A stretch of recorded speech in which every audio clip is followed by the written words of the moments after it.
Baik, malam ini kita berkenalan dengan beliau. Mungkin materinya belum terlalu teknis, masih bersifat wawasan-wawasan universal ketika kita berhubungan dengan alam.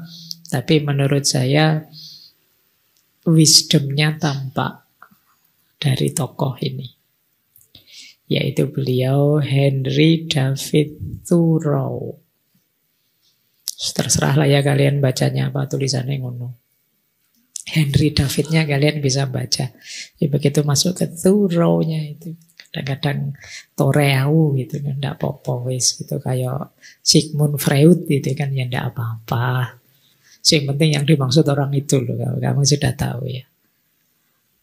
Baik, beliau ini mungkin kalau dalam periodisasi era filsafat mungkin masih masuk di era namanya romantisisme. Jadi ini salah satu klaster, salah satu faham di barat. Kita itu kan sering menuduh barat itu terlalu rasionalistik, terlalu empiris, positivistik.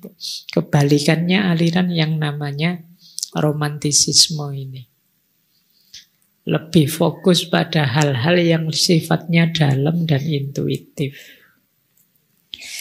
Nah, itu sekitar abad 18.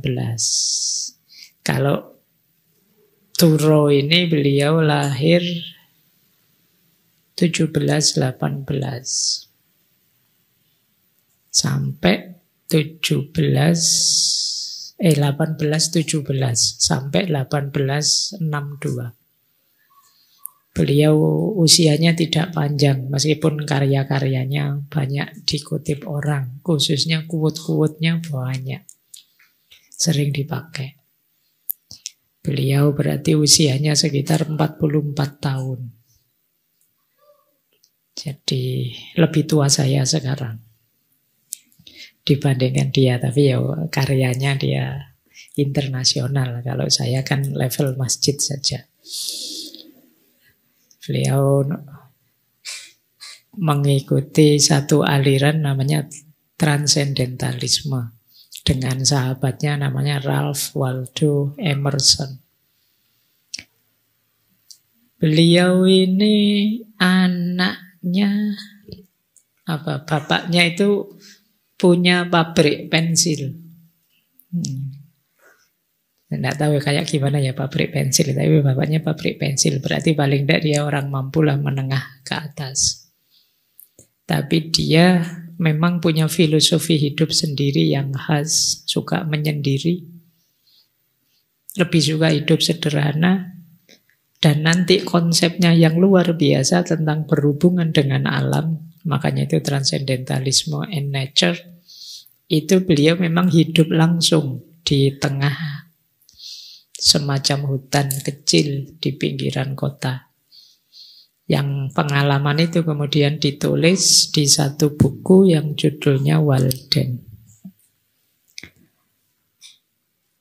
Jadi buku itu isinya semacam autobiografi atau cerita ketika beliau sedang hidup menyendiri. Kalau bahasa agama mungkin semacam uzlah lah.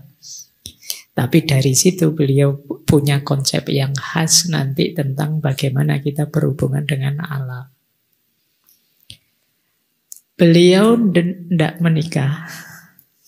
Mungkin tidak sempat ya, karena sibuk mikir, sibuk merumuskan ilmu, sibuk belajar filsafat dan lain sebagainya, jadi tidak sempat menikah. Tapi bahagia versi beliau sendiri. Saya tidak tahu, mungkin nanti ada banyak quote yang cocok sama teman-teman. Hidup menyendiri, hidup sederhana, kemudian lebih cinta dengan alam daripada dengan manusia, dan seterusnya. Baik, meskipun beliau pernah nyoba ingin nikah. Ada cerita umur 28 tahun beliau melamar perempuan, tapi ditolak. Ya, jadi mungkin alam juga tidak mengizinkan dia nikah. Karena hidupnya pinginnya untuk alam. Baik, kita belajar ya tentang orang ini. Bismillah, kita mulai. Kita dengarkan dulu. Ini dari sahabat beliau yang ngomentari, yang sama-sama punya aliran namanya transendentalisme. Ralph Waldo Emerson. Dia mengomentari Thoreau itu seperti ini. Thoreau itu dia tidak punya profesi apapun. Dia tidak pernah menikah. Dia hidup sendiri. Dia tidak pernah ke gereja. Nah, berarti kalian boleh jadi alasan kayak saya Pak, tidak pernah ke masjid. Ya. Dia tidak pernah milih. Milih mungkin pilihan umum ya. Dia menolak bayar pajak. Mirip sekali sama kalian lama-lama. Pada negara. Dia punya alasannya sendiri. Dia tidak makan daging. Nah, tambah mirip sama kalian. Kalau kalian mungkin ada tambahannya, kecuali ada yang bayari. Kalau beli sendiri nggak nyampe. Dia tidak makan daging, dia tidak minum anggur.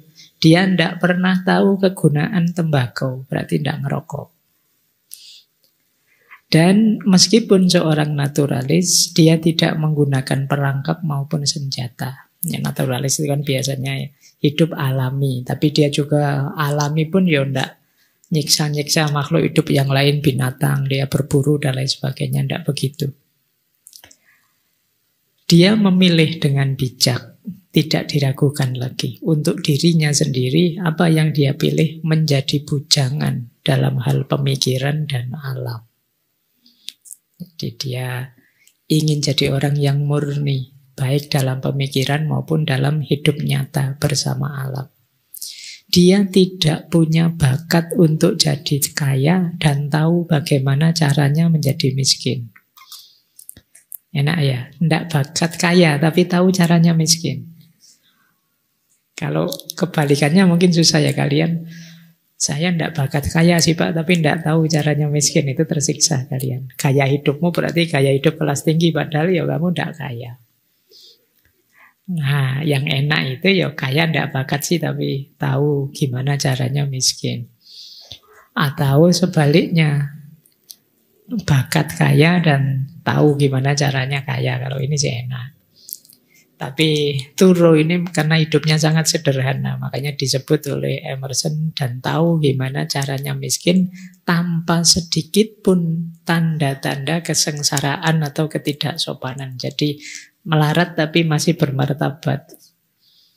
Tidak menunjukkan bahwa saya butuh yang lain, saya harus dibantu, silahkan donasi untuk saya, tidak begitu.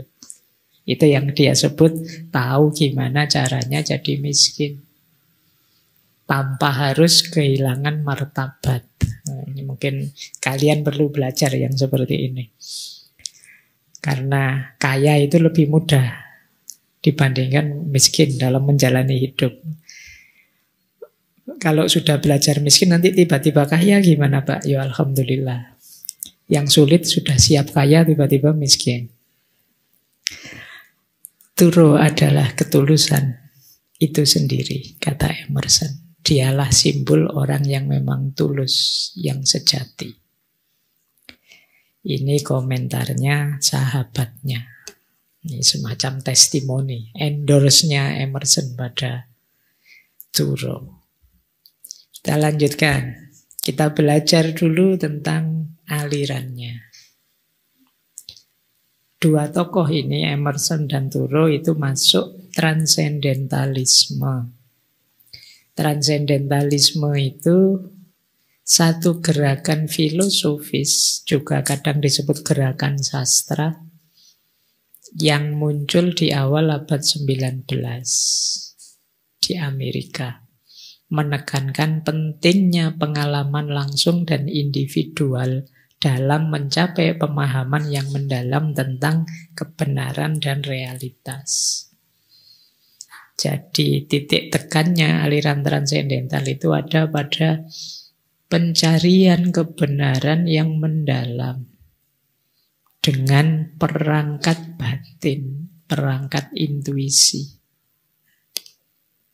Jadi ini agak biasanya sering dikontraskan dengan empirisme. Kalau empirisme itu kan berhenti di fakta, berhenti di kenyataan empiris yang bisa disentuh oleh panca indera. Tapi transendentalisme ingin melampaui itu. Ini mungkin seperti asumsi kalau dalam pelajaran tasawuf itu loh, bahwa dunia ini tidak hanya yang kelihatan. Tangkaplah esensi di balik yang kelihatan. Kalian akan lebih kaya menangkap makna. Kalau berhenti di yang kelihatan, ya kita mungkin agak miskin dalam hal makna. Misalnya kopi ini, kalau kalian hanya menilainya, hanya minuman yang bisa dirasakan oleh lidah tanpa makna lebih dalam, ya berarti kalian perlu belajar transendentalisme. Ada banyak makna bisa kalian tarik, meskipun sekedar dari kopi yang 1 gelas ini. Kita coba ya. Bismillah.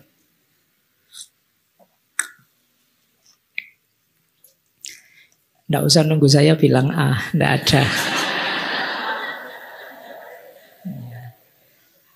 Nggak muncul ahnya kalau saya, nggak usah ditunggu. Baik. Nah, ide pokoknya apa? Ide pokoknya transendentalisme itu seperti saya bilang tadi ya, menggali kebenaran, menemukan makna. Dengan cara apa? Eksplorasi diri. Ini memang agak mirip dengan wawasan-wawasan timur bahwa kedalaman itu adanya dalam diri, kemudian mencari hubungannya dengan alam. Tapi ada satu ciri yang lain yang khas, sampai Thoreau tadi tidak bayar pajak, dia punya alasan sendiri. Karena dia melihat seringkali norma-norma sosial, norma-norma budaya komunal bersama itu justru menghalangi individu menemukan kebenaran yang sejati. Kadang-kadang malah justru mengeruhkan, mengacaukan. Jadi di titik ini kemudian ada kritik-kritik terhadap hidup sosial, termasuk agama di level sosial. Makanya tadi ada kalimat dari Emerson, dia ini orang tulus sih, tapi tidak pernah ke gereja. Itu antara lain bentuk protes dia, karena kadang ada keberagamaan yang membelenggu individualitas. Kita jadi tidak bisa mengenali diri kita sendiri, karena kita dihalang-halangi untuk membaca diri kita secara objektif. Nah, itu visi pokoknya. Ada 2 buku dari 2 orang ini, yaitu Emerson dan Thoreau, yang sering sekali dikutip. Yang pertama Nature dari Emerson, dan yang kedua Walden dari Thoreau. Malam hari ini referensi kita sebagian besar dari bukunya Thoreau ini, karena kita sedang bahas beliau. Kapan-kapan Emerson bisa kita bahas ulang. Yuk kita mulai ya, belajar transendentalismenya Thoreau dan hubungannya apa dengan alam. Ada quotes menarik dari bukunya Thoreau. To be awake is to be alive. Ini kalau diterjemahkan lebih bebas, mungkin maksudnya hidup itu ya kesadaran. Tidak ada nilainya kita hidup kalau kita tidak sadar. Istilahnya Ibnu Tufel, Hay bin Yaqdhon. Hay itu hidup, Yaqdhon itu bangun. Bangun itu maksudnya sadar. Masa kita hidup sekali saja tidak tercerahkan, tidak sadar. Ketika kita hidup dengan tidak sadar, berarti kan kita abai makna, abai nilai. Kita tidak ngerti apa dan mau kemana, wong kita tidak sadar. Kalau sampai usia kalian ini, misalnya kalian mungkin usia 20-an ya, kalau ditanya orang, apa sih makna hidup ini bagimu? Dan kalian tidak bisa jawab, kemungkinan kemarin kalian tidak terlalu serius dengan hidupmu. Kamu tidak pernah mikir, saya pas tidak sih seperti ini? Hidup saya ini on the right track atau tidak sih? Keinginanku apa sih? Penyesalanku kemarin-kemarin yang harus diperbaiki apa sih? Ini kan namanya kalian menyadari hidup. Tapi kalau kalian tidak bisa jawab itu semua, ya berarti kalian belum aware, belum awake, belum bangun. Hidupmu mungkin seperti mesin saja, seperti robot saja. Berjalan sih, canggih sih, tapi tidak punya kesadaran. Otomatis saja. Kita kan hari ini persis kan seringkali kayak mesin. Bangun tidur HP, TikTok. Nanti mandi, di kamar mandi pun sambil pegang HP. Ya kan? Entah sambil nyanyi, entah sambil jongkok, entah sambil apa, tidak bisa lepas dari HP. Nanti bahkan habis mandi ke kamar, sepi HP-nya diputer lagu apa, HP lagi, tidak bisa. Dan ritme ini berulang terus. Akhirnya kita kayak robot, melakukan aktivitas apapun tapi tanpa kesadaran. Sampai kemudian kita kaget, ternyata sudah mau ujian ini ya. Ternyata sudah terancam DO saya. Ternyata itu menunjukkan kita selama ini belum yaqdzun, belum sadar. Masih sekedar hidup. Itu kan diketawakan sama Buya Hamka itu kan. Kalau hidup sekedar hidup, ya monyet di hutan juga hidup. Itu tajam kalimatnya ya. Oke, baik, kita lanjutkan. Ini salah satu quote mungkin ya yang penting dalam transendentalisme. Yuk kita menyadari hidup kita, mengeksplor diri kita, menegakkan identitas jati diri, keinginan kita, dan seterusnya. Baik, kita mulai pelan-pelan. Transendentalismenya Thoreau yang pertama, seperti sedikit saya singgung tadi ya, berbasis pada intuisi. Jadi intuisi sebagai sumber kebenaran. Ini mirip kalau teman-teman membandingkan seperti saya bilang tadi dalam kajian-kajian tasawuf. Jadi kebenaran tertinggi itu tidak akan bisa ditangkap oleh akal atau rasio yang terbatas, tapi melalui intuisi atau pengalaman pribadi. Jadi intuisi itu sering didefinisikan sebagai pengetahuan yang kita peroleh melalui pengalaman langsung, tidak melalui belajar keluar diri. Jadi intuisi itu pengetahuan yang hadir dalam diri kita.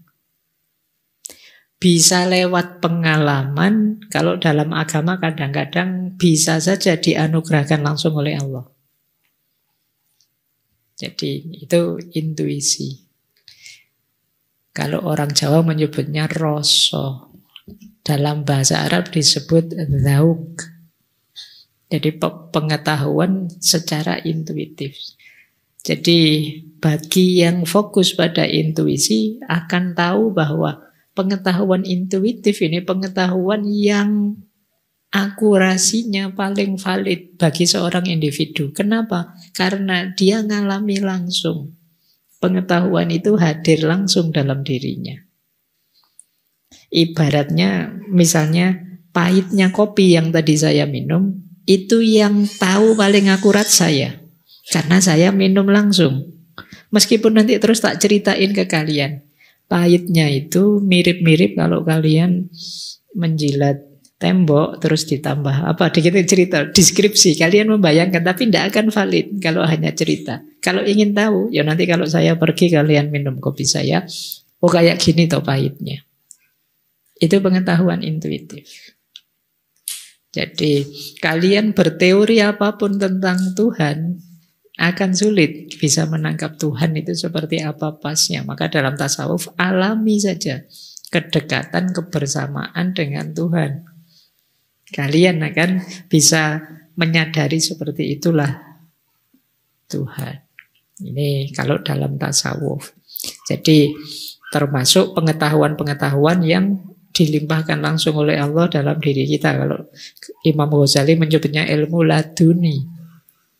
Itu juga jenis pengetahuan intuitif. Ilham itu jenis pengetahuan intuitif. Bahkan wahyu Dari Allah pada para nabi dan rasul itu jenis pengetahuan intuitif. Jadi para nabi dan rasul tidak mencari keluar, tapi pengetahuan itu dianugerahkan ke dalam. Nah, kata Thoreau dan kawan-kawan dalam aliran transendentalisme, kita itu punya fakultas pemahaman namanya intuisi. Yang dia bisa menangkap kebenaran secara lebih pas, lebih dalam dibandingkan akal dan rasio. Jadi oleh karena itu di banyak tulisannya Thoreau dia banyak bilang tentang ayo kita sering-sering mendengarkan suara hati atau suara batin. Karena dalam kondisi jernih dia bisa menyuplai kebenaran. Kalau batinmu jernih, kadang-kadang kalau ada yang jelek, yang negatif masuk, itu kan rasanya kok enggak sreg ya. Itu sebenarnya jenis pengetahuan intuitif. Kok enggak enak ya, enggak nyaman ya. Makanya ada hadis itu yang isinya Rasulullah bilang, al-ismu mahaka fi sodrika wa karihta ayat toli'a alaihin nas. Dosa itu kalau hatimu terguncang, kamu kok rasanya ndak enak ya melakukan ini, itu kemungkinan ism, kemungkinan dosa. Tapi kalau hatimu jernih ya, kecuali kalau hatimu gelap ya mungkin kamu ndak enak-enak aja Pak. Nah itu mungkin hatimu agak ndak beres. Harusnya dalam kondisi jernih hatimu, nuranimu bisa menangkap hal yang negatif. Nah, intuisi jadi alat yang banyak dikedepankan oleh transendentalisme. Berarti dalam diri lebih penting daripada luar diri. Oke, ada quote menarik dari Thoreau. Ini dulu ya yang dalam diri. What lies behind us and what lies ahead of us are tiny matters compared to what lies within us. Apa yang ada di belakang kita dan apa yang ada di depan kita itu lebih sepele, lebih tidak penting dibandingkan apa yang ada dalam diri kita.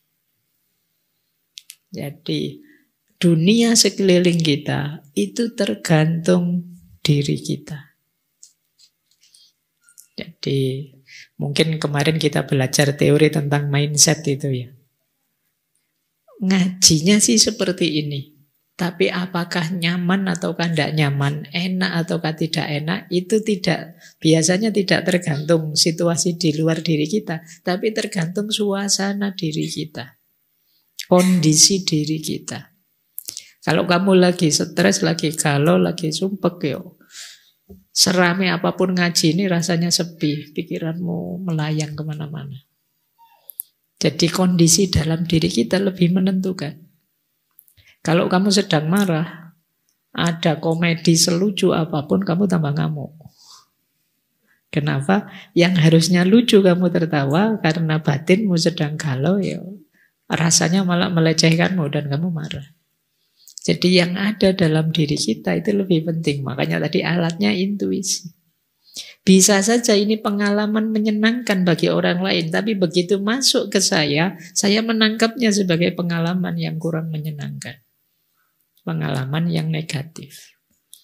Jadi ternyata dunia di depanku, dunia di belakangku itu kalah penting dengan dunia di dalam diriku.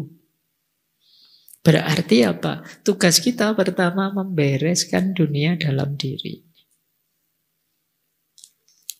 Ya entah gimana caramu untuk membereskan dunia dalam diri. Makanya Thoreau juga bilang keindahan dalam diri kita lah yang memungkinkan kita mengenali keindahan di sekitar kita.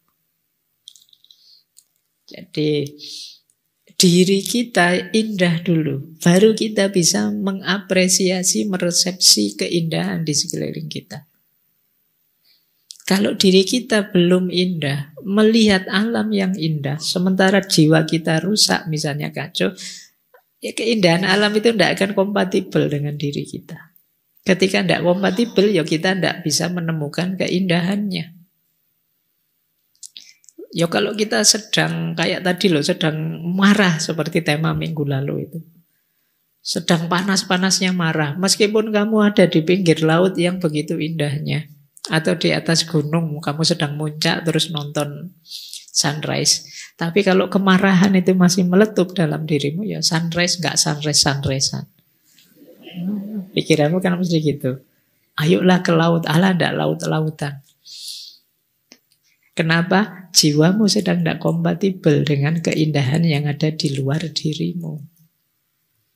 Jadi hanya diri yang indah yang bisa mengapresiasi keindahan. Makanya kadang-kadang kan kamu heran, Pak, orang-orang kok suka ya dengan itu, saya kok tidak? Jangan-jangan jiwamu tidak kompatibel dengan yang sedang disukai banyak orang.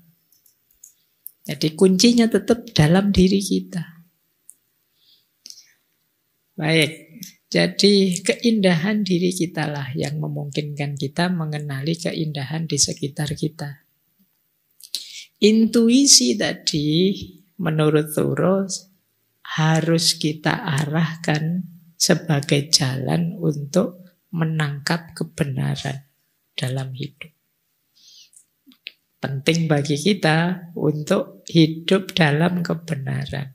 Ini sebenarnya di konsep semua filosof juga begitu. Teman-teman juga ngerti di banyak teori filsafat yang fokus pada kebenaran. Thoreau juga begitu. Ya intuisi, ya alat kita untuk menangkap kebenaran. Makanya dia bilang, ada quote terkenal sekali dari Thoreau, bukan cinta, uang, atau ketenaran.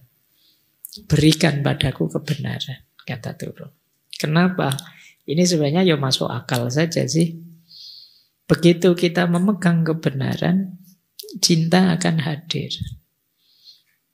Ketika cinta akan hadir, ya kita akan sangat serius menjalani hidup kita. Kita akan memberikan yang terbaik untuk hidup kita. Saat kita memberikan yang terbaik untuk hidup kita, apalagi sekedar uang, pasti dia akan datang. Kalau uang sudah datang, betapa hidup kita berlimpah ruah, betapa hidup kita banyak berguna untuk orang lain, ketenaran juga pasti datang. Jadi, kalau di Jakarta ada sultan ini, sultan mana, nah, kamu bisa bikin sultan daerahmu sendiri. Jadi dengan uangmu, dengan ketenaranmu, diawali dari cintamu. Tapi basicnya kebenaran. Kalau kalian hanya mencari uang dan ketenaran, pasti kalian tidak akan dapat kebenaran juga cinta. Kalau kalian hanya cinta saja, tanpa peduli kebenaran, kalian akan jatuh pada falling in love, tapi tidak mampu standing for love. Kamu benar-benar jatuh sudah. Itu gunanya kebenaran. Maka kata Thoreau, beri aku cinta, bukan uang, bukan ketenaran, tapi beri aku kebenaran. Kalian mau belajar ngaji filsafat sampai edisi 400 sekian, itu kan sebenarnya hidden di baliknya kamu ingin hidup dengan benar. Maka jangan lupa, inilah sebenarnya yang kita kejar. Mungkin nanti kalian tanya, apa sih Pak kebenaran itu? Definisinya luas, sulit, tidak karu-karuan. Jawabannya Thoreau apa? Tangkap dan rasakan dengan intuisimu. Jadi pikiranmu mungkin bisa ngeyel, Pak benar itu kan macam-macam Pak, perspektif ini, perspektif itu. Bisa benar menurut saya, tidak benar menurut orang lain. Ya monggo saja, tapi kalau versinya Thoreau, tangkaplah tidak dengan akalmu, tangkaplah dengan intuisimu. Sayangnya di sekolahan tidak ada pelajaran untuk mendayagunakan intuisi ini. Di pendidikan ya alat yang paling kita pakai kan akal sama panca indera saja, itu yang kita sebut positivisme, positivistik. Kalau untuk hal-hal yang jenis-jenis intuisi, naluri, nurani, imajinasi, itu mungkin hanya jurusan tertentu yang intensif bahas itu. Padahal ini penting untuk menangkap kebenaran yang derajatnya lebih dalam. yang kita sebut intuisi ini. Baik, kita lanjutkan. Itu tadi yang pertama. Jadi kunci pertama transendentalisme adalah intuisi. Kita lanjutkan ya. Yang kedua, ini juga unik.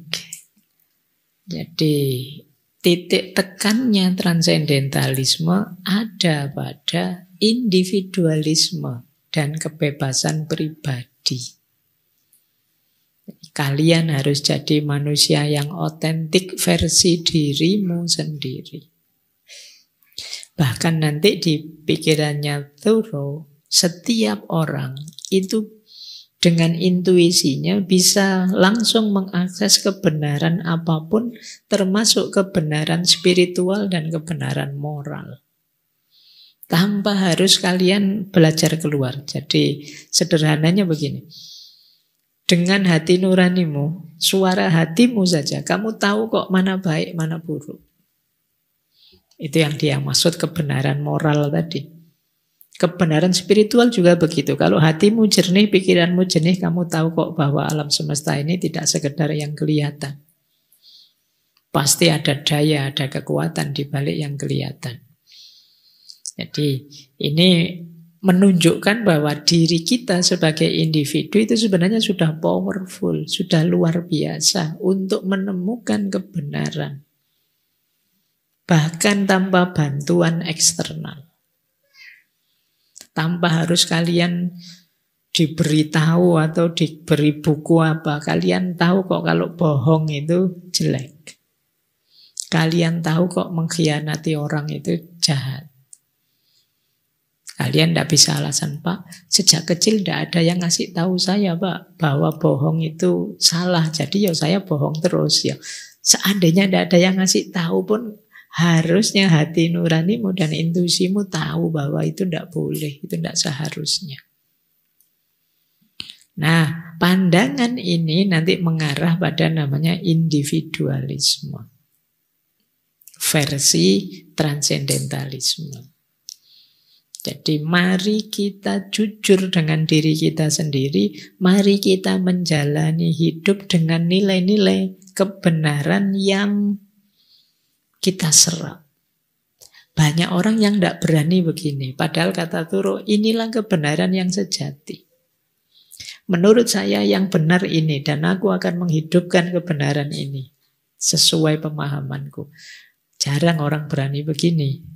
Seperti di tema Herd Instinct 2 minggu yang lalu, orang selalu ingin mengikuti yang lain. Bagaimana yang lain, ya saya ke situ. Akhirnya dia tidak otentik. Nah, transendentalisme mengajari kita untuk yuk kita jadi diri kita sendiri. Sesuai pilihan kita, sesuai keinginan kita. Itulah mengapa nanti Thoreau itu kemudian hidup menyendiri di hutan. Meskipun hanya 2 tahun. 2 tahun, 2 bulan. Jadi dia hidup di hutan tadi, ingin menyendiri, ingin merasakan hidup yang otentik. Tidak banyak dipengaruhi oleh masyarakat, tidak banyak dipengaruhi norma-norma yang tidak perlu, dan lain sebagainya.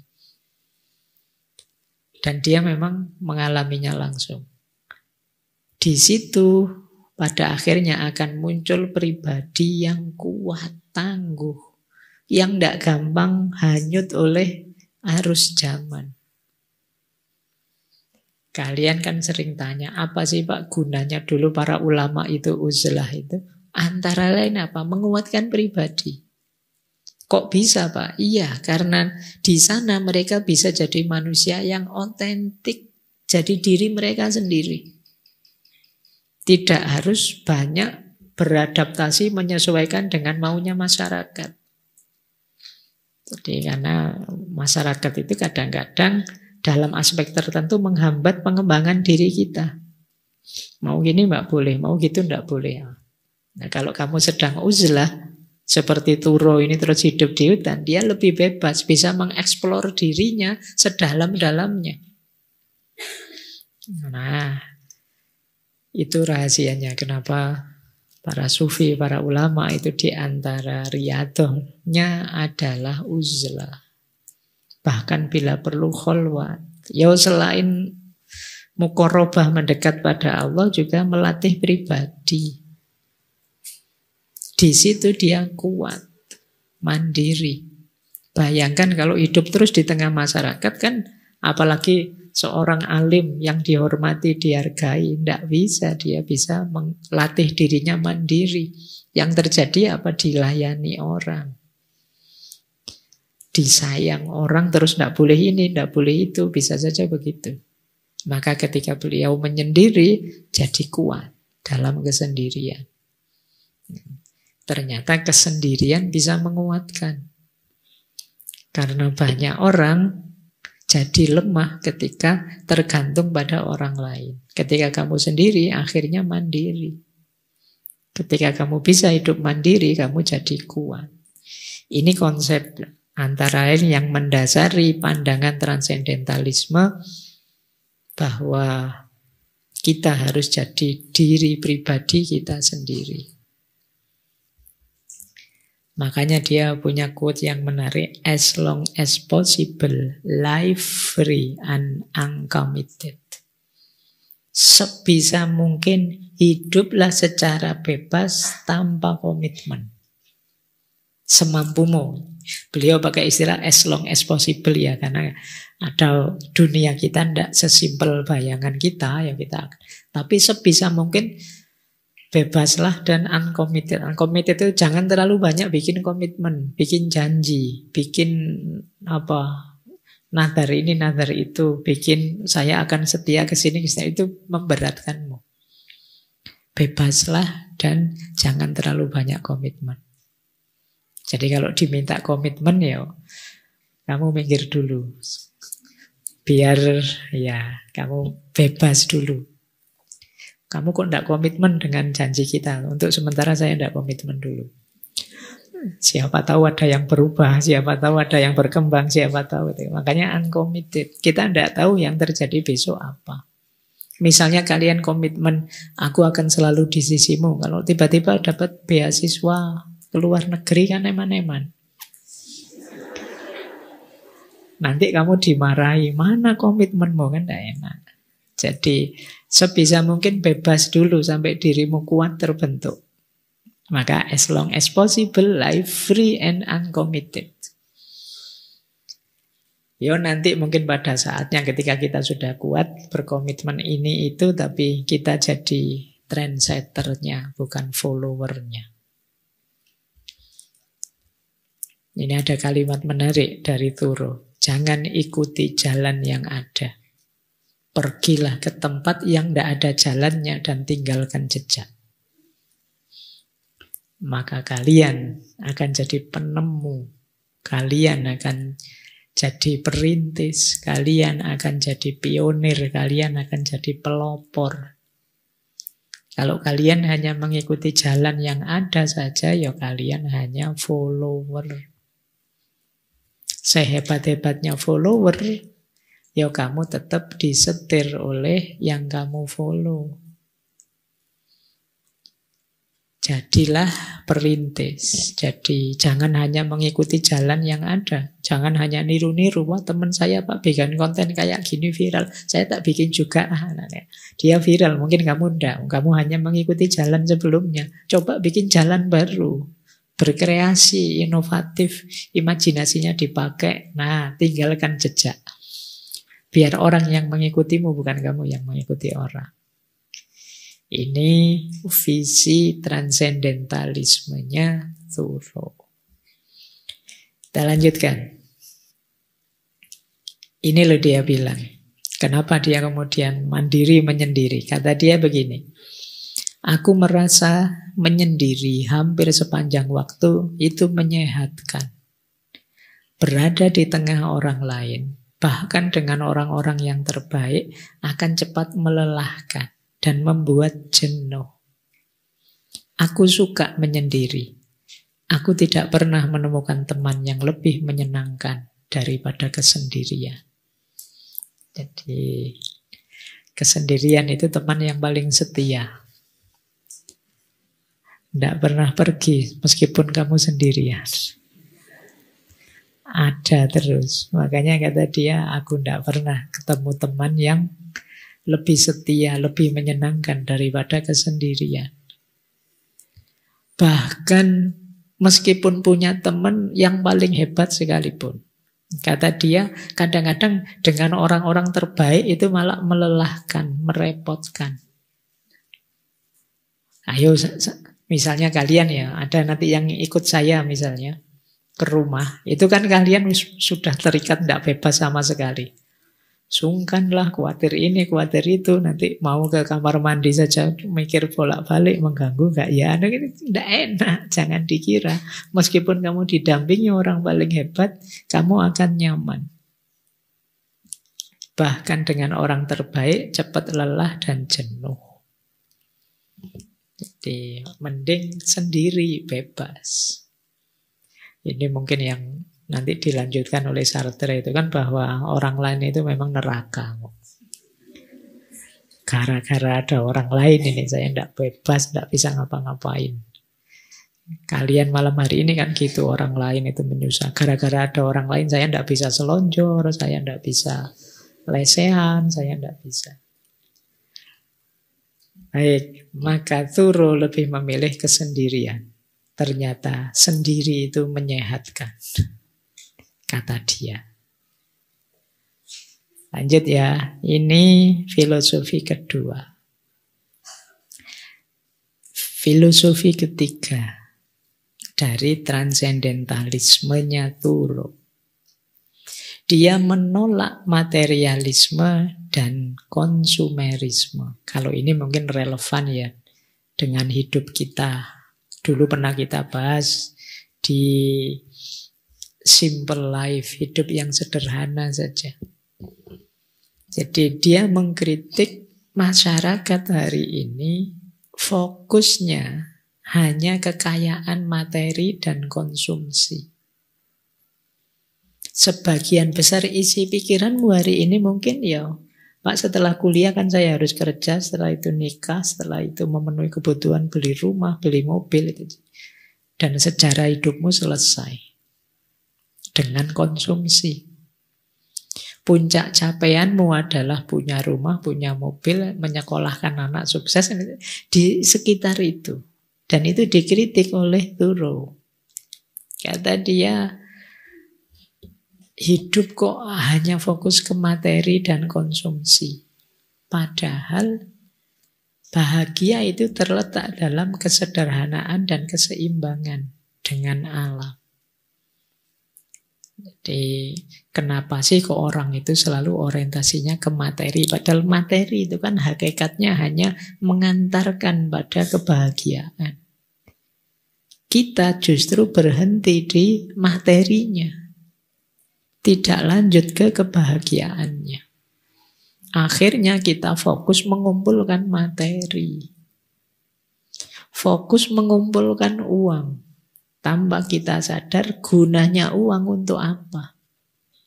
Karena ketakutan-ketakutan kita mungkin akan masa depan lah, akan besok dan lain sebagainya. Ini yang dikritik oleh Thoreau.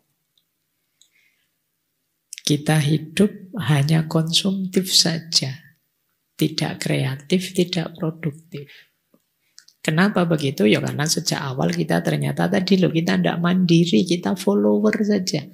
Follower itu ya hanya mengkonsumsi yang dihasilkan oleh yang dia ikuti.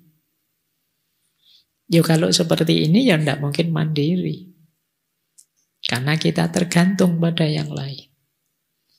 Itulah kenapa dia nanti prihatin, dia bilang begini, sebagian besar kemewahan dan kenyamanan hidup itu sebenarnya tidak hanya bisa diabaikan, tapi ternyata juga hambatan nyata bagi peningkatan derajat umat manusia. Jadi ini yang banyak menghalangi kita untuk maju, untuk meningkat martabatnya manusia. Karena manusia apalagi hari ini hanya berhenti di materi.